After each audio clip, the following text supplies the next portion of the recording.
요한복음 20장 19절에서 21절입니다. 같이 읽습니다. 이날 곧 안식 후 첫날 저녁 때에 제자들이 유대인들을 두려워하여 모인 곳에 문들을 닫았더니 예수께서 오사 가운데 서서 이르시되 너에게 평강이 있을지어다. 이 말씀을 하시고 손과 옆구리를 보이시니 제자들이 주를 보고 기뻐하시더라. 예수께서 이르시되 너에게 평강이 있을지어다. 아버지께서 나를 보내신 것 같이 나도 너희를 보내노라. 기도하겠습니다. 아버지 하나님, 감사합니다. 한 주간 동안 주님의 은혜 가운데 각처에서 열심히 살아가고 이제 주님 앞에 나왔습니다.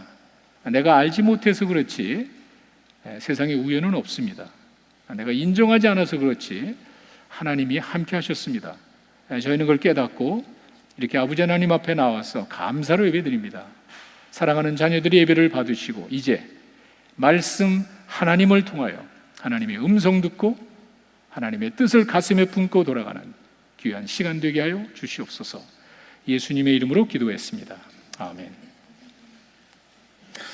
선교 역사를 보면은요, 처음에 선교가 시작될 때 연안선교라고 이름을 붙였습니다. 이게 뭐냐면은 배 타고 그냥 멀리 갑니다. 배 타고 멀리 가서 그냥 닿는 지역에 그 연안에다가 배를 정박시키고 그 지역에 가서 복음을 전합니다. 아는 게 없습니다. 아주 초보적인 단계입니다. 그 지역도 모르고 지역 사람들도 모르고 그냥 육지가 나왔기 때문에 연안에다가 배를 정박시키고 주변 사람들에게 복음을 전하는데 그 지역의 사람들이 막 몰려오는 거예요. 위협이 닥칩니다. 그러면은 대충 정리해서 또 다른 지역으로 갑니다. 이렇게 선교를 시작을 했습니다. 이게 1761년에 윌리엄 캐리가 태어나면서 선교를 시작했거든요. 근데 그런 선교가 시작이 된 게 바로 1700년 중반 후반에서 1800년 초로 갑니다. 이렇게 연안 선교로 선교가 시작이 됐습니다. 두 번째는 내지 선교라고 그러죠. 이제는 연안에서 선교하다가 육지 깊숙한 곳으로 들어갑니다. 여러분 아시는 허슨 테일러라는 중국 인랜드 미션을 시작한 이 사람이 이제는 중국 안으로 들어갑니다. 그랬을 때 많은 사람들이 죽으려고 그렇게 내지 깊숙이 들어가느냐 상당히 염려를 많이 했습니다. 근데 사실 피를 많이 흘렸습니다. 전혀 알지 못하는 지역에 들어가서 복음을 전했을 때 저희 나라도 그랬습니다. 들어오지도 못하게 도망강에서 그냥 들어오지 못하게 막았죠. 하여튼 그런 상황에서 서양 귀신이라 그래가지고 사람들이 복음 접하기도 이전에 엄청난 피를 흘렸습니다. 그래서 이것이 두 번째 물결이라 선교 두 번째 물결이라 그러죠. 내지 선교인데 허슨 테일러가 한 것이 1832년에서 1905년 이 초까지입니다.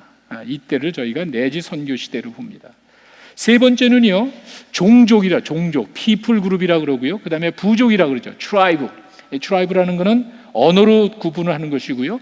종족이라는 건 사회적인 계급에 따라서 이게 구분이 되어 있습니다. 이렇게 종족, 부족 선교를 합니다.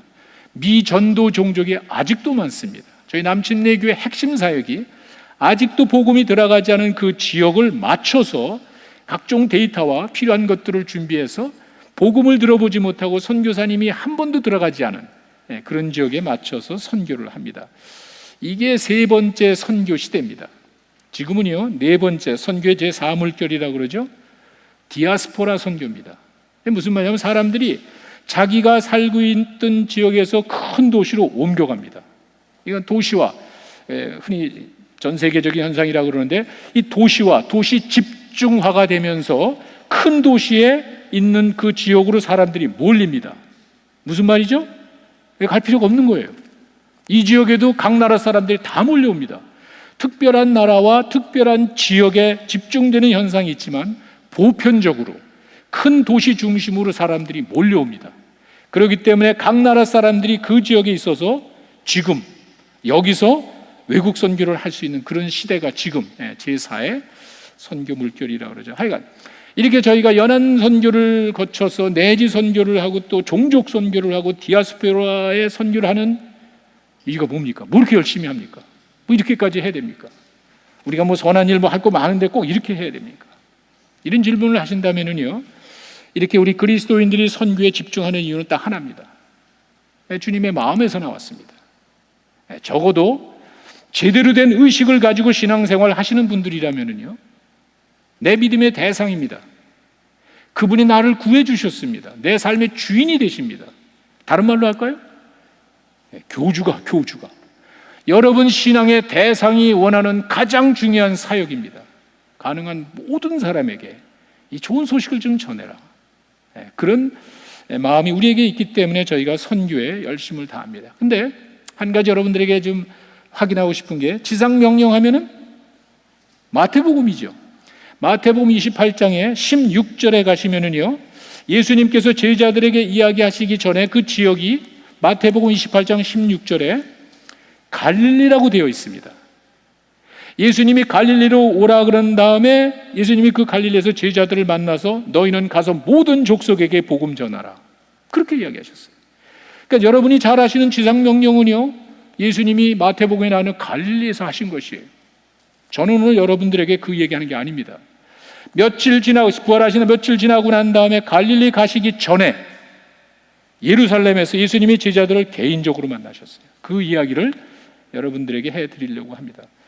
이 복음서마다 조금씩 내용이 다릅니다. 강조점이 다릅니다. 마태복음에 갈릴리에서 지상 대명령, 가서 모든 족속으로 하라.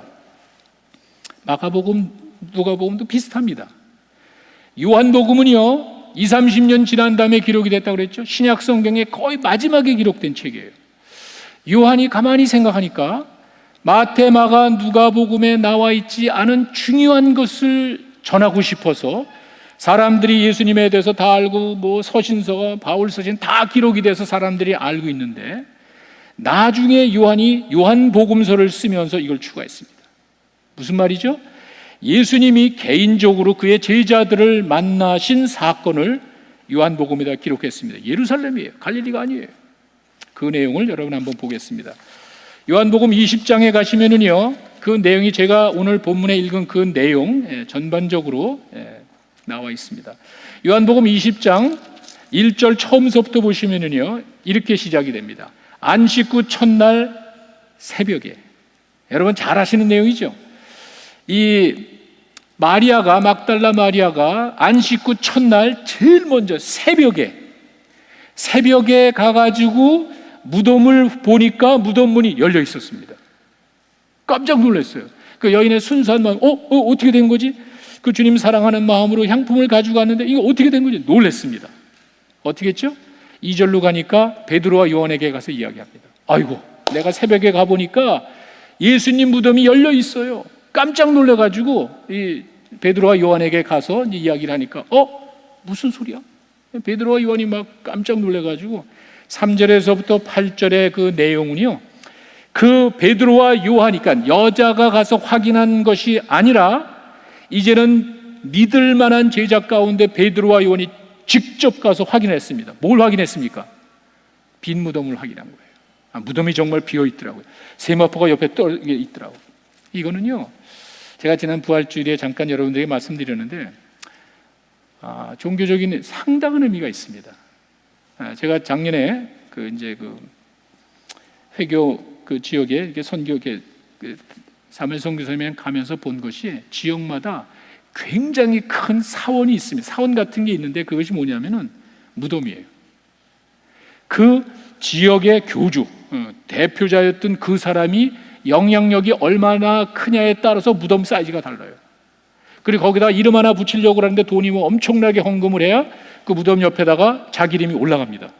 근데 뭐 조그마한 개인집만한 것이 있는가, 막 어마어마한 규모의 무덤이 있습니다. 성지 순례죠. 이 사람들은 거기 꼭 찾아갑니다. 사실 그게, 죄송합니다, 이게 수입이라는 면에서 굉장한 거예요. 그렇게 무덤이 있어가지고 그것을 통해서 종교적인 면에서 선전할 게 굉장히 많은 것 같아요. 무덤이 없어요. 전 세계에서 가장 큰 종교가 무덤이 없어요. 여러분 어떻게 생각하시겠어요? 만들어 놓으면 될 거 아니에요.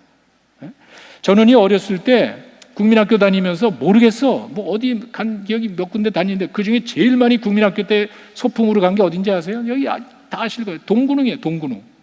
동군웅이 군웅이라 무덤이 9개 아마 그거 같아요. 근데 누구 무덤인지는 몰라요. 근데 하여간 무덤을 얼마나 다녔는지 몰라. 가면 크고 거기서 그냥 점심 먹고 놀다가 온 거예요. 무덤. 이게 종교적인 굉장히 의미가 있는 거예요. 그것을 풀어 못하면은요, 돈도 벌 수 있고요, 자기 종교를 이렇게 홍보할 수 굉장한 영향이 있습니다. 그런데 무덤이 없어요. 무덤이. 왜? 시체가 없으니까. 어떻게 생각하시겠어요? 하여간 이런 것들을 베드로와 요한이 가서 확인하고 10절로 가니까 다시 집으로 갔답니다. 놀래가지고 막 쫓아가, 막달라 마리아 말 듣고는 그냥 쫓아가서 보니까 정말 무덤이 펴 있는 거예요. 다 확인하고 난 다음에 10절로 가니까 다시 집으로 갔는데 11절에서 18절 보면 여인들의 마음은 그게 아니에요. 남자들은 그냥 딱 잘라서 끝, 이제 확인했으니까 집에 가지만 이 막달라 마리아는 11절에서 18절에 보니까 남아가지고 눈물을 흘립니다. 그럼 예수님 어떻게 된 거지? 궁금한 그 여인의 순수한 마음으로 그렇게 있다가 예수님을 만난 거예요. 거기서 천사들 이야기하고 있다가 예수님을 만난 거예요. 끝까지 그런 신앙을 가진 그 여인에게 예수님께서 확실히 자기 자신을 보여주신 것이 아닌가 싶습니다. 자, 그리고 난 다음에 잘 보세요. 오늘 본문이 19절입니다. 19절에 보시면은 안식 후 첫날, 언제? 저녁 때예요. 안식 후 첫날 새벽에 그 난리를 쳤습니다. 예수님의 무덤에 가니까 무덤이 열리고 시체가 없고 막 이리 뛰고 저 난리가 났습니다. 그날 저녁이에요. 그날 저녁에 예수님이 그 제자들에게, 예루살렘입니다, 그 무덤이 있는 그 예루살렘으로 제자들을 찾아가셨어요. 그 내용이에요. 그리고 제자들에게 20절에 가니까 손과 옆구리를 보여주십니다. 제자들이 무서워서 문 걸어 잠그고 숨어 있었는데 그 예수님의 손과 옆구리를 보더니 깜짝 놀라고 기뻐했대요. 무서워 떨던 사람들의 마음이 어떻게 달라졌다는 거예요. 그 모습을 보고. 그리고 나서는 21절에 가니까 너희들에게 평강이 있을지어다 하면서 아버지께서 나를 보내신 것 같이 나도 너희를 보내노라. 이게 소위 말하는 요한복음의 지상명령이에요. 이런 게 있었다고. 여태까지 복음서가 기록이 되고 신약성경이 다 기록돼가지고 사람이 다 알고 있었는데 요한이 가장 오래 살면서 생각하니까 아니야, 이걸 좀 사람들이 알려줘야 되겠어. 그래서 요한의 기억을 더듬어 가지고 그 갈릴리에서 많은 사람 앞에 나타나 가지고 너희는 가서 모든 족속의 제자 삼으라 말씀하시기 전에 찾아오셨단 말이에요. 그날 밤에 첫날 안식 후 첫날 새벽에 그 난리치던 그날 밤에 저녁 때 예수님이 찾아오셨단 말이에요. 무서워가지고 숨어있는데 예수님이 와가지고 보여주셨단 말이에요. 그러면서 아버지가 나를 보낸 것 같이 나도 너희를 보낸다, 이런 의미 있는 이야기를 하셨어요. 그런데 24절로 가니까 도마가 없었어요. 이게 다른 복음서는 없다는 거예요. 근데 하여간 그때 도마가 없었어. 어디 갔는지. 제자들 다 모여있는데 어디 뭐 딴 데 갔다가 왔는데 자기 동료들이 이야기하는 거예요. 예수님 부활하셨어. 예수님을 봤어. 도마가 뭐라죠? 안 믿죠. 다 그렇지 뭐. 정상이라고 그러지. 안 믿는 거예요. 난 그거 못 믿어. 자기 친구들이 같이 동고동락을 하던 그 친구들이 하는 이야기도 못 믿겠다는 거예요. 잘못됐다는 얘기 아니죠. 보고 싶다는 말이에요. 나도 보고 싶다는, 그 표현을 그렇게 하는 거예요. 하여간 그렇게 하고 나니까 한 일주일이 지나고 난 다음에 25절에 가니까 26절에 가니까 도마가 있을 때 또 나타나신 거예요. 완전 도마를 위한 것 같아. 내가 사랑하는 그 제자가, 내가 3년 동안을 같이 하면서 생활했지만 의심하고 불안한 그 사람까지도 예수님은 책망하지 않더라고요. 찾아간 거예요. 보여준 거예요. 그러면서 손을 내밀고 옆구리에다 실제로 해보라고 도마에게 이야기를 합니다. 27절이죠. 도마에게 이르시되 내 손가락을 이리 내밀어 내 손을 보고 내 손을 내 옆구리에 넣어봐라. 그리고 믿음 없는 자가 되지 말고 믿는 자가 되라. 재미난 거는요 28절입니다. 28절에 그 자기 친구들이 이야기하던 그 예수님이 정말 나타난 그 모습을 탁 보더니 도마가 하는 말이 나의 주님, 나의 하나님. 무슨 말이죠? 도마는요 부활하신 예수님을 바라보면서 이전에 생전에 계셨던 주님을 본 게 아니에요. 하나님을 본 거예요. 이거는 도저히 인간이 할 수 없는 일이라는 거예요. 도마의 고백은요 그냥 나의 주 나의 하나님이라는 것이 그냥 나온 것이 아니라 이렇게 부활의 능력을 가지고 일하실 분은 하나님밖에 없다는 것이에요. 예수님의 사역을 통해서, 아니 부활을 통해서 보여주신 하나님을 본 거예요. 이전에 죽었다가 살아나신 예수님을 본 게 아니에요. 야, 이건 하나님의 역사야. 그 말이에요. 그렇게 놀래가지고 도마가 이제 하나님이라고 이제 고백을 하니까 예수님이 뼈 있는 이야기를 합니다. 29절에 너는 나를 본고로 믿느냐?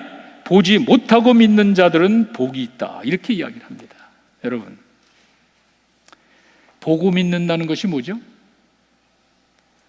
증거가 있어야 믿는 거예요. 증거가. 모든 기적과 입증될 만한 자료가 있어야 믿겠다는 거예요. 가장 초보적인 믿음이에요. 그 말이에요. 이 도마가 이야기하는 거는요, 우리 모든 사람들의 마음속에 뿌리 깊게 내린 그거는요, 가장 초보적인 믿음이에요. 증거를 보고 안 믿을 사람이 어디 있습니까? 그런 거 보고 안 믿을 바보 같은 사람이 어디 있냔 말이에요. 가장 기초적인. 예수님은 그거 칭찬하는 것이 아니에요. 야, 어떻게 네 생각에 네 짧은 머리에 만족시키고 네 머릿속에서 이해되는 것만 믿으려고 그러느냐. 우리말로 할까요? 야, 인마 척하면 알아들어야지. 얼마나 좋아요. 내가 한마디 하면 쫙 알아들어야지. 그게 복된 사람 아니에요? 그 뭐 내가 알아야 얼마나 안다고 이 괴짝 안에 들어가 있는 지식과 체험에 맞으면 오케이. 우리가 알면 얼마나 합니까? 아직 감기도 못 고치는 사람들이에요. 그런 짧은 지혜와 이거 가지고 뭐 못 믿네 맞네 그 말이에요. 예수님께서 그런 이야기를 하면서 그래도 책망하시기보다는 야, 너는 그렇게 꼭 봐야 믿지. 초보적이야. 어린애 같은 거야. 그거 그렇게 보고 못 믿을 사람이 어디 있냐. 그런데 보지 않고 믿는 게 복된 거야. 여러분들이 예수님이 하신 그 의미 있는 말씀을 이제 잘 기억하시면 아, 예수님이 그런 뜻이구나. 자, 부활하신 저녁입니다.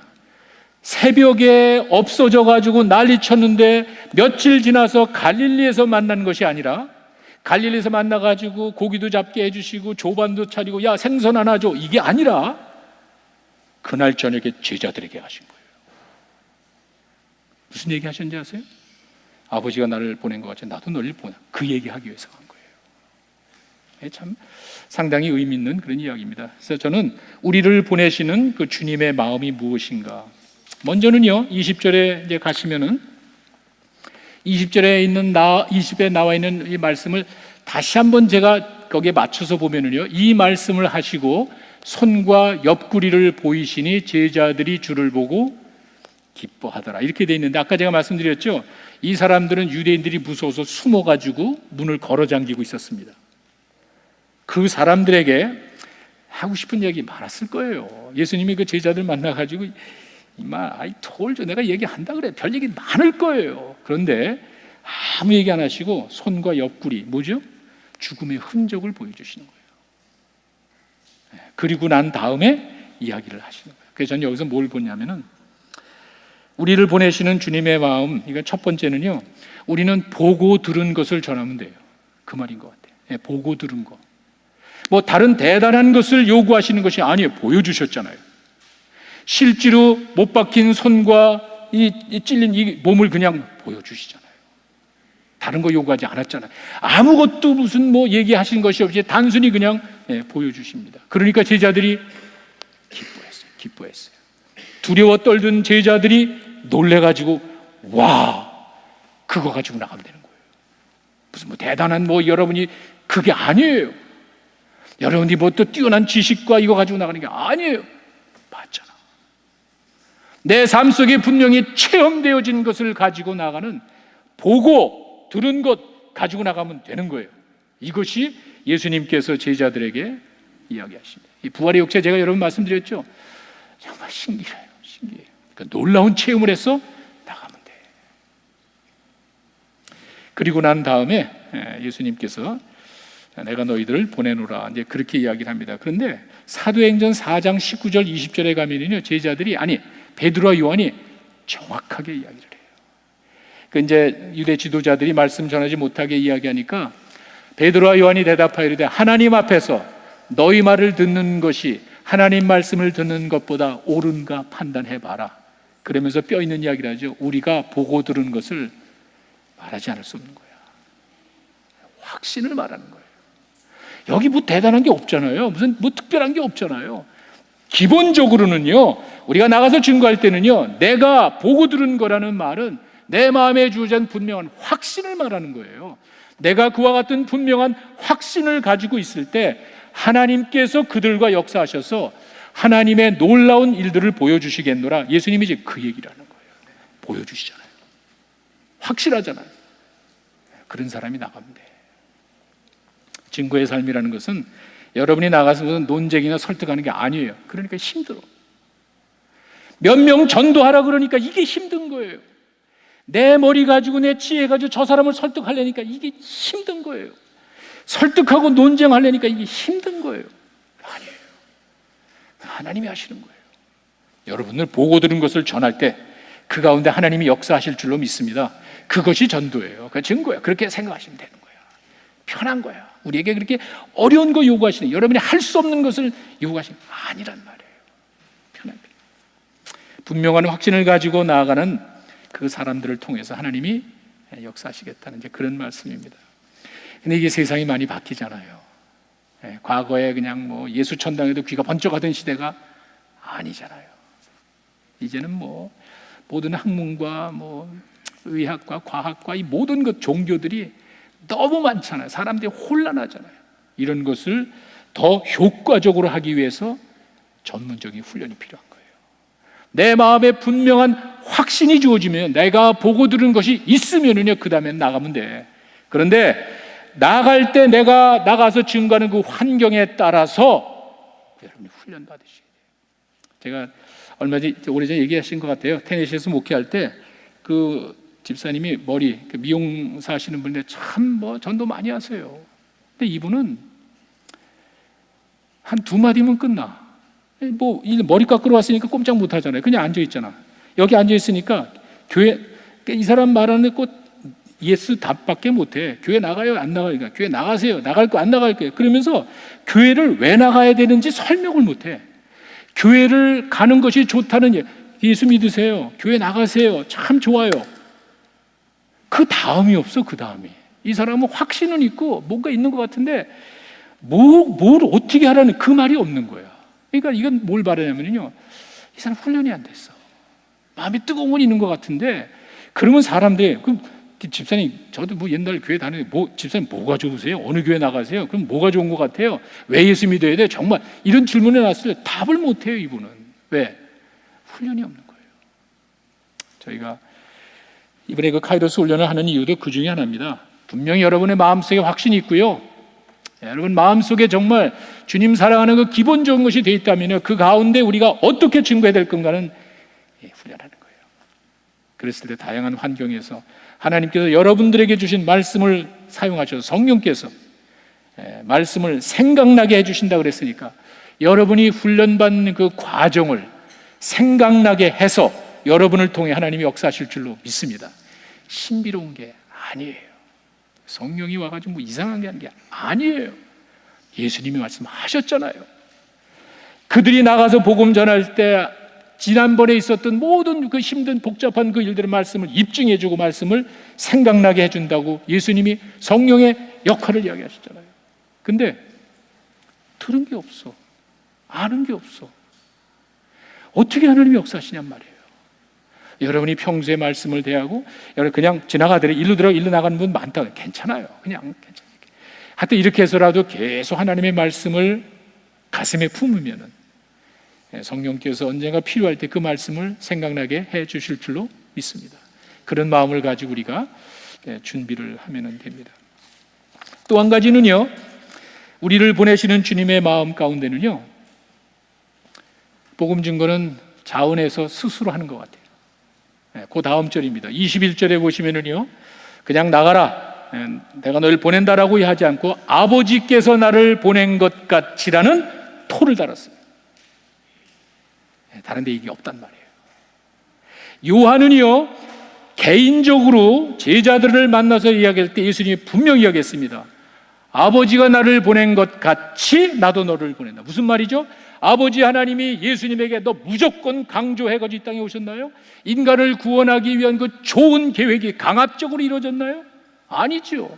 예수님 스스로 이야기를 했습니다. 요한복음 10장 18절에 가시면은요, 이를 내게서 빼앗을 자가 있는 것이 아니야, 내가 스스로 버리는 거예요. 예수님은요, 나를 버릴 권세도 있고 나는 다시 얻을 권세도 있는데, 이 계명이 어디서 왔다고요? 아버지에게서 온 거예요. 아버지 하나님이 강압적으로 좋은 일이니까 무조건 하라 그래서 예수님이 온 게 아니라는 거예요. 할 수도 있고 안 할 수도 있는 거예요. 우리가 복음 증거라는 이 고상한 계획을 가지고 선교라는 신앙생활이라는 좋은 걸 가지고 하지만 절대로 강요하지 마세요. 그렇게 해서 되는 게 아니에요. 예수님이 내가 그 얘기하실 때 그 마음속에 내가 너희들에게 꼭 강조하고 싶은 건데, 아버지가 나를 보낸 것 같이 인간을 구속하기 위한 그 고귀한 역사가 강압적으로 이어진 게 아니야. 내 스스로 내가 자원하는 마음으로 참여하는 거야. 이게 하나님의 일을 하는 기본인 것 같아요. 그럴 수밖에 없잖아요. 구원받은 자들이 그 기쁨과 감사가 넘친다면 할 수 있잖아요. 이렇게 해야 이게 아름다운 열매가 맺어지는 것이 아닌가 싶습니다. 제가 이거 체험적으로도 여러분에게 말씀드릴 수 있습니다. 이게 선교하고 이제 나가서 일을 하다 보니까 아무리 좋은 일이라도 이게 내 마음에서 우러나오는 스스로 자원하는 마음이 아니면은요, 받는 사람들에게 좋은 메시지를 안 주더라고요. 다시 나는 만족합니다. 내가 여유도 있고요, 내가 이렇게 주니까 이렇게 쇼업할 수도 있고요, 나 은근히 자기를 드러낼 수도 있고요, 하여튼 뭐 그런 식으로도 할 수 있는데, 내가 아무리 선한 일을 하더라도요, 이것이 내 마음에서 우러나오는 진정으로 자원하는 마음이 아니고 이게 율법적인 행위고 내 의를 드러내기 위한 것이고 형식적인 행위고, 받는 사람에게 이미지가 안 좋아요. 무슨 소용이 있습니까? 자기 만족으로 사시겠습니까? 그런 거 많이 봐요. 돈 몇 푼 있다고 너 내가 도와줬잖아. 여러분, 얼마나 유치합니까? 하나님이 보실 때 인마 정말 우리는요, 하나님을 의식하는 인격적인 이건 말로만 그러지 말고 신앙생활을 정말 하나님을 의식한다면요, 그런 건 없는 것 같아요. 내 것을 가지고 자랑하듯이 하는 게 아니잖아요. 말로는 생명까지도 다 하나님이 주신 겁니다. 말로만 그럴 것이 아니라 하나님의 것을 나누는데 뭐 말이 많어. 하나님의 것을 가져가면서 왜 자기가 자랑을 하냐는 말이에요. 왜 이런 생각을 못합니까? 예수님이 이 땅에 오셔서 우리를 위해서 고통당하실, 이게 하나님이 강요해서 된 거래. 하나님의 아들이 억지로 그냥 몰아가지고 예수님이 이 땅에 오셔가지고 그냥 뭐 고통당하시고 죽으셔서 우리 구원하셨대. 이거보다 하나님이 여러분들 불쌍히 여기셔가지고 하나님께서 우리를 사랑하셔서 아들에게 그걸 원하시고, 아들은 스스로 할 수도 있고 버릴 권한도 안 할 수도 있잖아. 여러분들을 사랑하는 마음으로 희생해서 여러분과 나를 구원하셨기 때문에 이것이 우리에게 큰 감동이 되는 줄로 믿습니다. 이게 사역하는 사람의 동기예요. 예수님이 왜 그 말을 했을까 가만히 생각하니까 아버지가 나를 보낸 것 같이 꼭 추가하더라고요. 꼭 강조하시더라고요. 예수님 스스로 자원하는 마음으로 선한 일을 했듯이 여러분들이 마음에서 우러나는 주님 사랑하는 마음으로, 하나님에 대한 감사의 마음으로 여러분이 사역하실 때 하나님이 영광 받으실 줄로 믿습니다. 예수님이 지금 그 얘기를 하시는 것 같아요. 아버지가 나를 보낸 것 같이 나도 너를 보낸다. 여러분이 마음에서 우러나는 순수한 마음으로 나가서 사역하실 때 그와 같은 여러분의 순수하고 깨끗한 마음에 하나님의 영광이 드러나고 하나님의 큰 역사를 체험하게 될 줄로 믿습니다. 우리를 보내시는 주님의 마음이 그거 같아요. 이미 체험되어진 것, 보고 들은 것을 자원하는 마음으로 나가서 일할 때 하나님이 여러분 가운데 역사하실 줄로 믿습니다. 기도하겠습니다. 아버지 하나님 감사합니다. 저희들의 삶 속에 우리는 모르지만